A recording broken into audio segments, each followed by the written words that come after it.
I don't have a reason to use that copper board. I'm using the Rode VideoMic Pro Plus on the camera, so more information than anybody cares about. Okay, hey everyone, how's it going? My name is Drew, and today we're going to be reviewing the RED Komodo. This is going to be a totally 100% professional review of the RED Komodo, and that is something to keep in mind. I just do this in my spare time.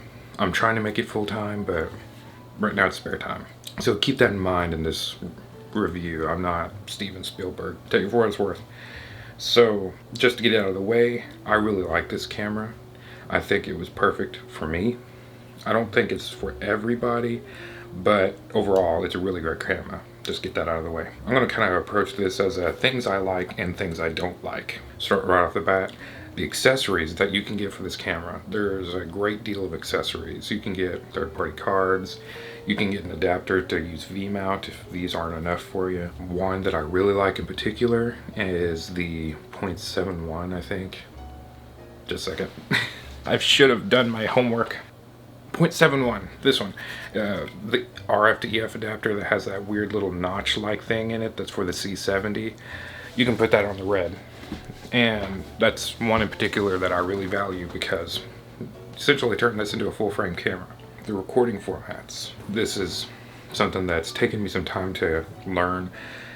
You can easily record anamorphic on this guy. It's really great. So if you have access to anamorphic lenses, it can work with 1.6 anamorphic. It can work with 1.8 and 2, just built in. There's different formats and different levels of widescreen and all that. I'm not going to get into dirty details. Another thing is battery life. Batteries that it just uses by default.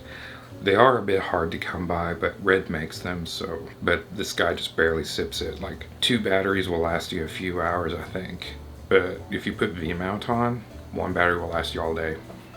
Another thing is the RED Control app. You can use that with this camera really well.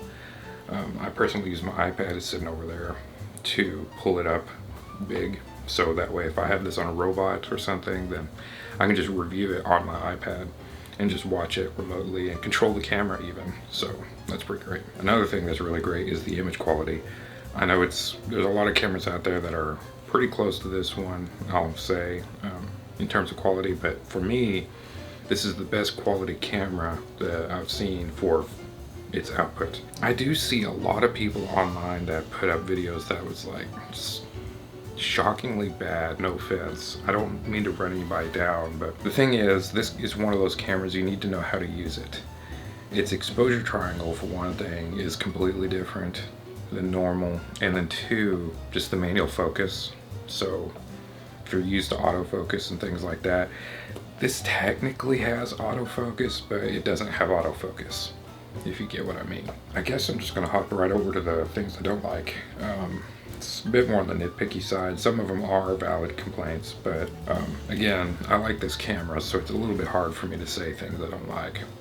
For one thing, the screen is microscopic. I understand the camera size and things like that, and while that's really great, if you're putting this on like a Ronin or something, good luck pulling focus on something like this.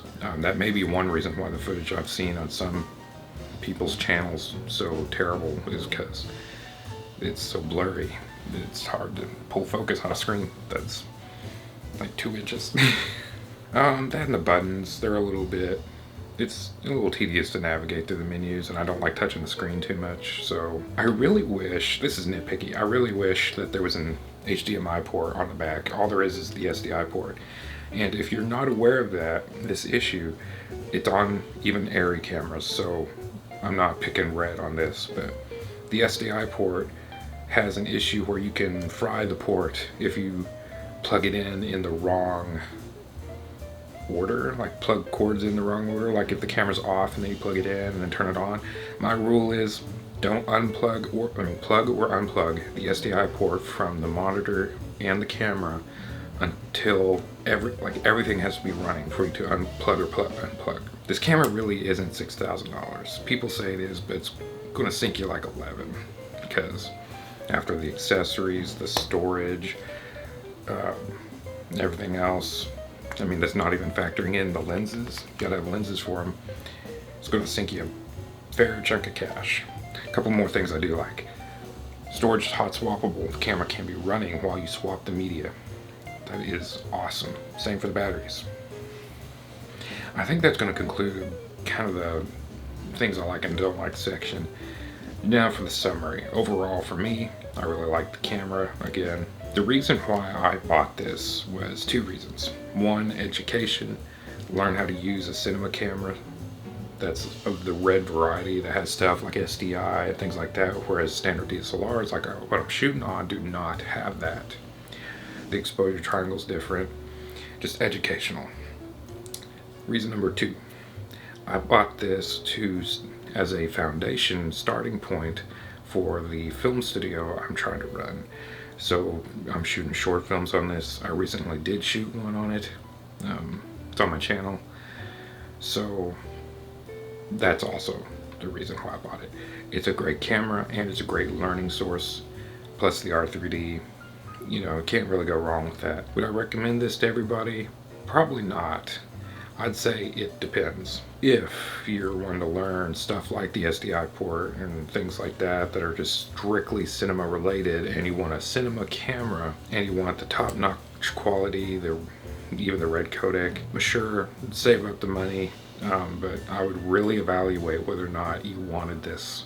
Give it a lot of thought, because $11,000, that's a lot of money. That's like a third of a car. That is something to consider. Is the price point worth what you need out of it? Or is there something the same price or cheaper that you can get more out of? Like autofocus. If you're just going to be shooting YouTube videos and things like that, I wouldn't recommend it at all. It's way too expensive. There's other things that are cheaper that are more YouTube friendly than a RED camera. So yeah, I guess that kind of concludes everything I have.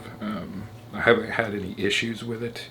I think I've had it freeze up once, but just restarting it fixed it. It's never overheated. Overall, 2 thumbs up from me. Let me know if you have any questions in the comments. Try to answer what I can. And I guess that's it. So see you around.